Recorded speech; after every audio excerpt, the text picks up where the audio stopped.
The Immortal Life of Henrietta Lacks by Rebecca Skloot. Chapter 2. Clover.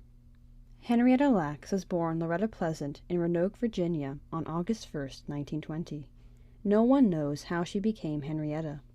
A midwife named Fanny delivered her into a small shack on a dead-end road overlooking a train depot, where hundreds of freight cars came and went each day. Henrietta shared that house with her parents and 8 older siblings until 1924, when her mother, Eliza Lacks Pleasant, died giving birth to her 10th child. Henrietta's father, Johnny Pleasant, was a squat man who hobbled around on a cane he often hit people with. Family lore has it that he killed his own brother for trying to get fresh with Eliza. Johnny didn't have the patience for raising children, so when Eliza died, he took them all back to Clover, Virginia, where his family still farmed the tobacco fields their ancestors had worked as slaves. No one in Clover could take all 10 children, so relatives divided them up, one with this cousin, one with that aunt. Henrietta ended up with her grandfather, Tommy Lacks. Tommy lived in what everyone called the home house, a 4-room log cabin that once served as slave quarters with plank floors, gas lanterns, and water Henrietta hauled up a long hill from the creek. The home house stood on a hillside where wind whipped through cracks in the walls. The air inside stayed so cool that when relatives died, the family kept their corpse in the front hallway for days so people could visit and pay respects. Then they buried them in the cemetery out back. Henrietta's grandfather was already raising another grandchild that one of his daughters had left behind after delivering him on the home house floor. That child's name was David Lacks, but everyone called him Day, because in the Lacks country drawl, house sounds like house, and David sounds like day. Young Day was what the Lacks family called a sneaky baby. A man named Johnny Coleman had passed through town 9 months later. Day arrived. A 12-year-old cousin and midwife named Munchie delivered him, blue as a stormy sky and not breathing. A white doctor came to the home house with his derby and walking stick, wrote stillborn on Day's birth certificate, then drove his horse-drawn buggy back to town, leaving a cloud of red dust behind. Munchie prayed as he rode away, "Lord, I know you didn't mean to take this baby." She washed Day in a tub of warm water, then put him on a white sheet where she rubbed and patted his chest until he gasped for breath and his blue skin warmed to soft brown. By the time Johnny Pleasant shipped Henrietta off to live with Grandpa Tommy, she was 4 and Day was almost 9. No one could have guessed she'd spend the rest of her life with Day, first as a cousin growing up in their grandfather's home, then as his wife. As children, Henrietta and Day awoke each morning at 4 o'clock to milk the cows and feed the chickens, hogs, and horses. They tended a garden filled with corn, peanuts, and greens, then headed to the tobacco fields with their cousins Cliff, Fred, Sadie, Margaret, and a horde of others. They spent much of their young lives stooped in those fields, planting tobacco behind mule-drawn plows. Each harvest they pulled the wide leaves from their stalks and tied them into small bundles, their fingers raw and sticky with nicotine resin, then climbed the rafters of their grandfather's tobacco barn to hang bundle after bundle for curing. Each summer day they prayed for a storm to cool their skin from the burning sun. When they got one, they'd scream and run through the fields, snatching armfuls of ripe fruit and walnuts that the winds blew from the trees. Like most young Laxes, Day didn't finish school. He stopped in the 4th grade because the family needed him to work the fields, but Henrietta stayed until the 6th grade. During the school year, after taking care of the garden and livestock each morning, she'd walk 2 miles past the white school where children threw rocks and taunted her, to the colored school, a 3-room wooden farmhouse hidden under tall shade trees, with a yard out front where Mrs. Coleman made the boys and girls play on separate sides. When school let out each day, and any time it wasn't in session, Henrietta was in the fields with Day and the cousins. If the weather was nice, when they finished working, the cousins ran straight to the swimming hole they made each year by damming the creek behind the house with rocks, sticks, bags of sand, and anything else they could sink.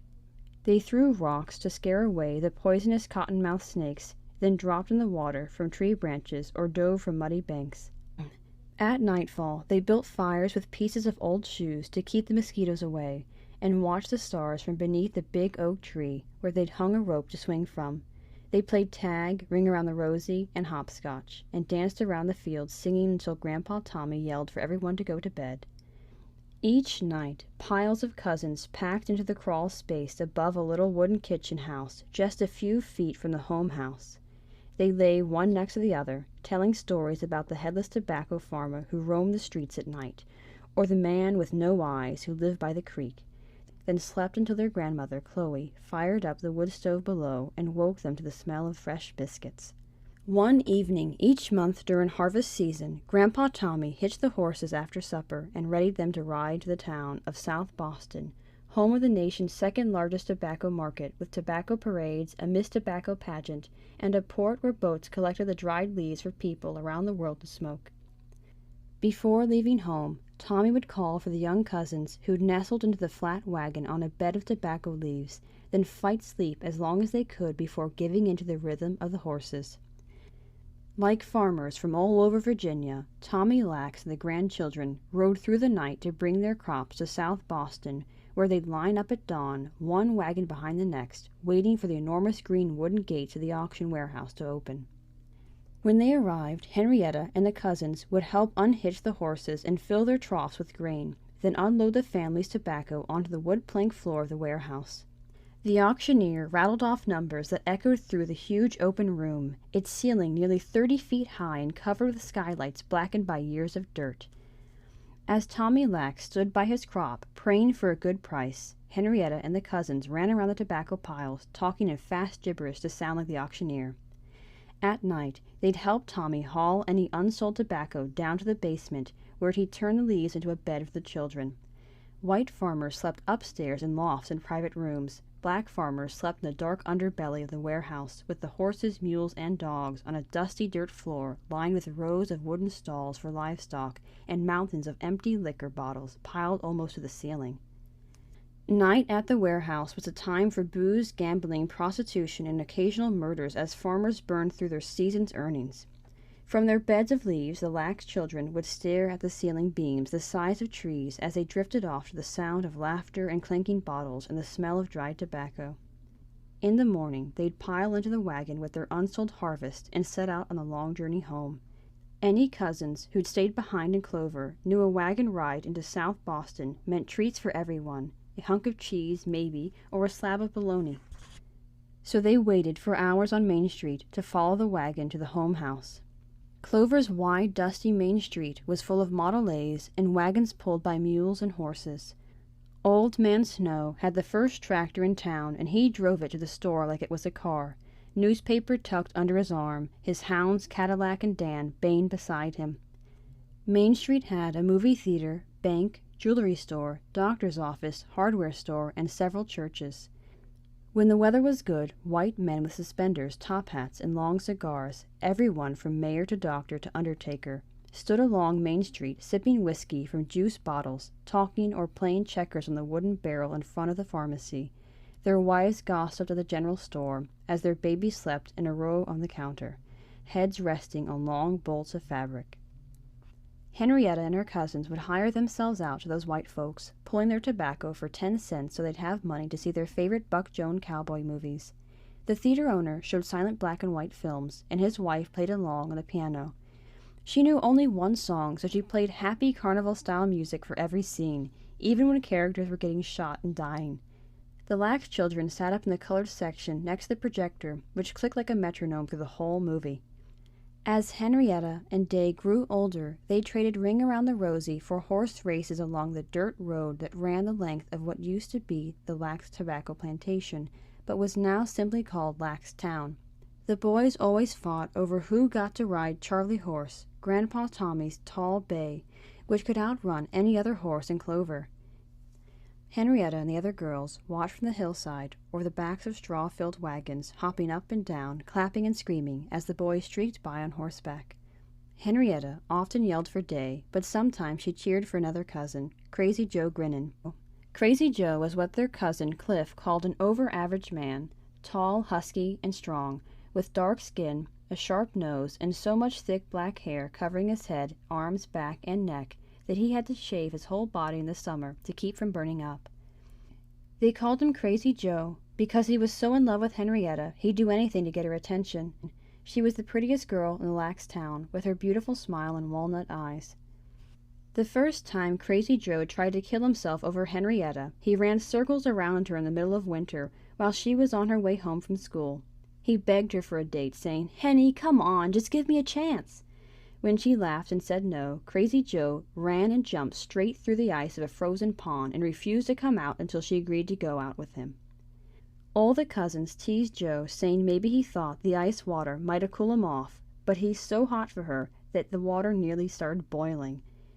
Henrietta's cousin Sadie, who was Crazy Joe's sister, yelled at him, "Man, you're so much in love with a girl, you're gonna die for her. That ain't right." No one knew what happened between Henrietta and Crazy Joe, except that there were some dates and some kisses. But Henrietta and Day had been sharing a bedroom since she was 4, so what happened next didn't surprise anyone. They started having children together.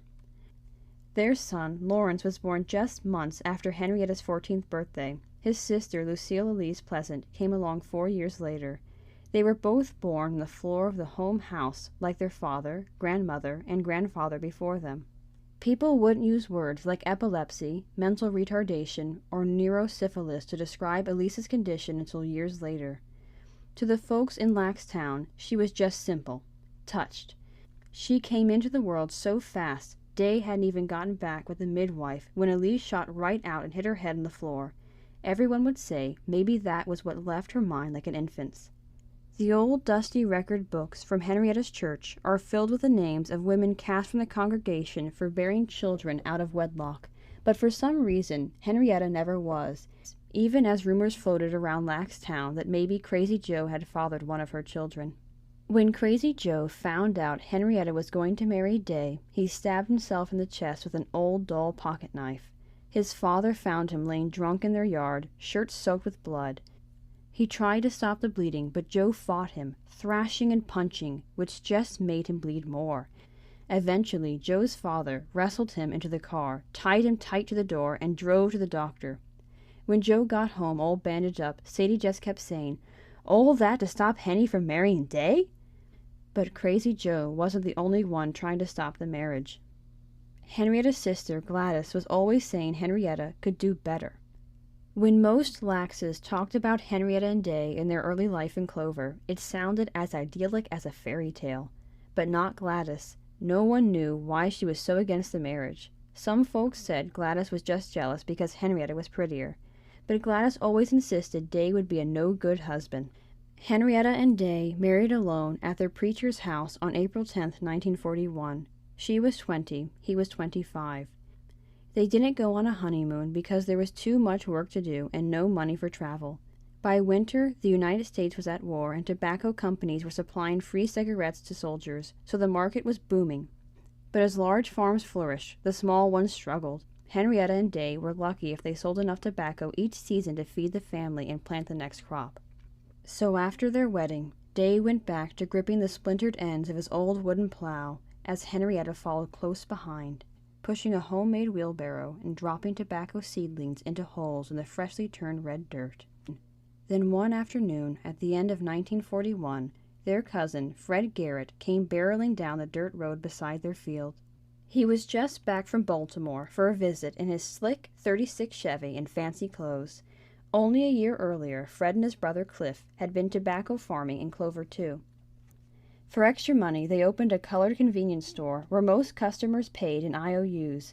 They also ran an old cinder block juke joint where Henrietta often danced on the red dirt floor. Everybody put coins in the jukebox and drank RC Cola, but the profits never amounted to much. So eventually, Fred took his last $3.25 and bought a bus ticket north for a new life. He, like several other cousins, went to work at Bethlehem Steel Sparrows Point Steel Mill and lived in Turner Station, a small community of black workers on a peninsula in the Papsco River, about 20 miles from downtown Baltimore. In the late 1800s, when Sparrows Point first opened, Turner Station was mostly swamps, farmland, and a few shanties connected with wooden boards for walkways.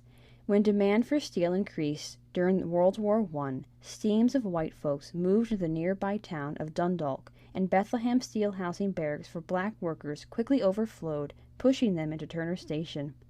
By the early years of World War II, Turner Station had a few paved roads, a doctor, a general store, and an iceman. but its residents were still fighting for water, sewage lines, and schools. Then in December 1941, Japan bombed Pearl Harbor, and it was like Turner Station had won the lottery. The demand for steel skyrocketed, as did the need for workers. The government poured money into Turner Station, which began filling with 1- and 2-story housing projects, many of them pressed side by side and back to back, some with 400 to 500 units. Most were brick, others covered with asbestos shingles. Some had yards, some didn't. From most of them you could see the flames dancing above Sparrows Point furnaces and the eerie red smoke pouring from its smokestacks.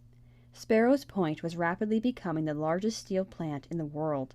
It produced concrete reinforcing bars, barbed wire, nails, and steel for cars, refrigerators, and military ships.